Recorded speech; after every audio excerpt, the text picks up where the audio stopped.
Welcome to the Deep Dive. Great to be here. Today we're doing something a little different. We're looking at a piece of source material that one of you, the listener, actually shared with us. And it's not our usual fare, right? No stacks of white papers or dense legislation this time. Exactly. It's a single, very potent, allegorical text. It's a modern parable, really, inspired by Kafka, and it's titled Before the Gate of Justice. It's a powerful way to look at a problem.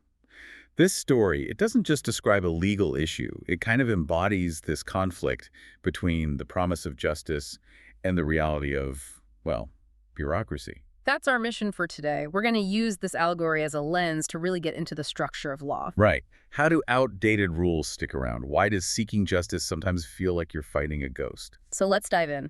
We start with our main character, a man from Florida. He's carrying this immense grief after the wrongful death of his mother. And he's seeking what the text calls the gate of justice. He has this belief, the one that we all sort of share, that the legal system is this great public hall, just waiting to hear his case. And at first it seems like he's right. The scene is set up perfectly to give him that hope. He finds the gate, and it's described as tall, austere. And there's a sign, an inscription right above it. Here, all may seek redress for wrongful death. It couldn't be clearer. The door is even physically open, so he sees the sign, he sees the open door, and he just prepares to walk in. And that's the moment. That's where the ideal of justice crashes right into its first obstacle. The expectation is, of course, that he'll be allowed in, but there's a gatekeeper. And the text is very specific here. This isn't some, snarling villain. He's described as having a neutral indifference. He's just part of the machinery. The man asks for entry, he points to the sign, and the gatekeeper's response is just so simple, so final. He may not enter. And just like that, the promise of universal access is just, it's gone, it's shut down by this one unmoving figure. That tension is really the core of the whole story. The door is open, the sign says all, but access is denied. But the key is that the denial isn't random. No, it's procedural. Exactly. The man is told his exclusion is based on the law, specifically a single part of it. Subsection 8. Subsection 8. Okay, let's unpack that. What is this invisible wall, subsection 8? It sounds like some classic administrative trap. What's the logic here? Well, the gatekeeper explains that the man is only finding out about this rule too late. Only after the tragedy has already happened. Yes. The rule isn't advertised, to people it doesn't apply to. Yeah. Until they desperately need it not to exist. Yeah. And the specific reason for his exclusion is just chilling. What does he say? Your grief is not recognized as a loss for which the gate may open. So wait, it's not because his mother wasn't wrongfully killed? No. And it's not because his grief isn't real? Not at all. He's being denied because he, an adult son, doesn't fit into the state's pre-approved category of people who are allowed to grieve, legally speaking. Precisely. His relationship to his mother has been defined as outside its bounds. This gets at a really fundamental concept in law, which is standing. The right to even bring a case in the first place. Right.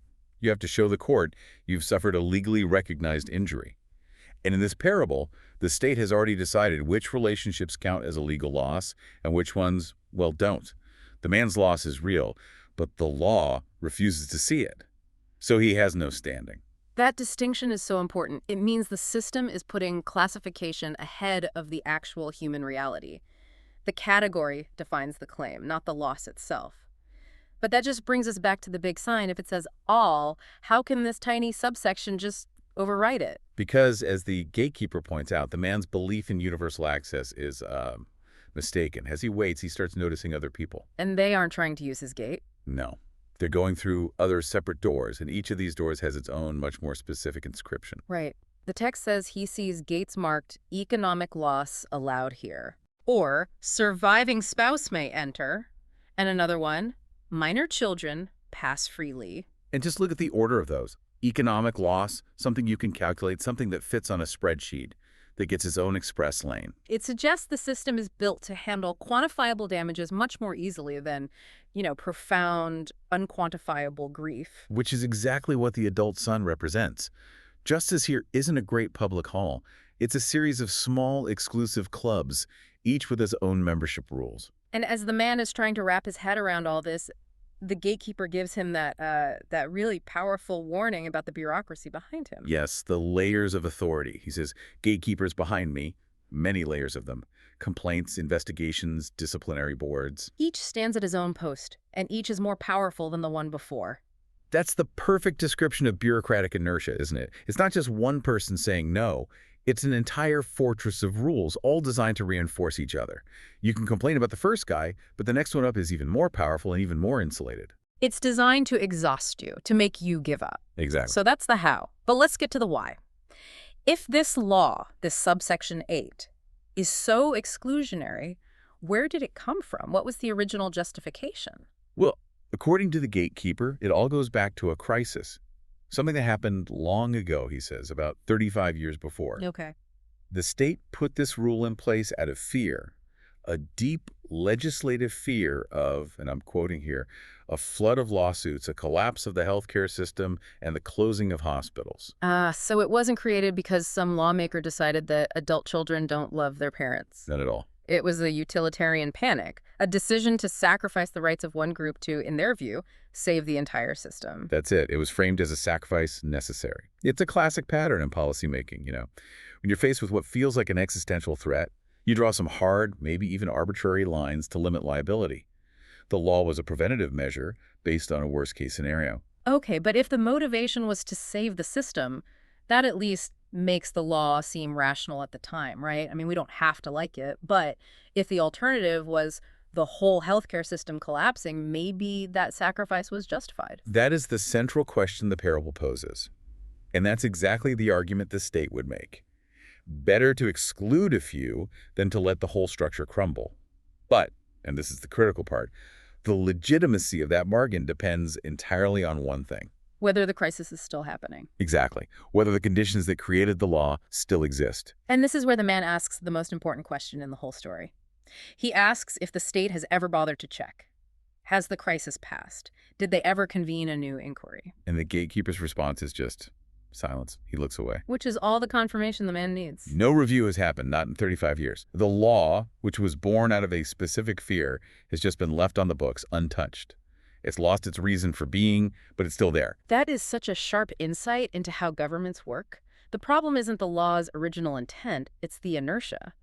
It takes a huge amount of political will to pass a law. And almost zero effort to just let it sit there, even long after the reason for it has vanished. It becomes a fossil. It does.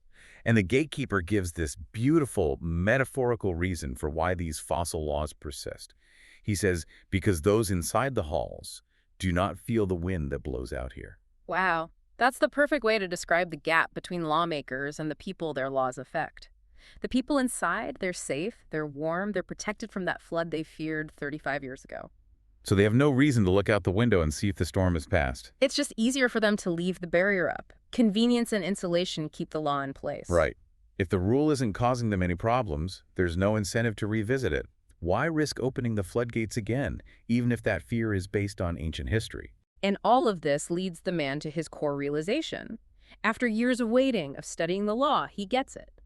The barrier is still there, not because it's right, but simply because it is old. It's a barrier without a valid purpose, and therefore it's unjust.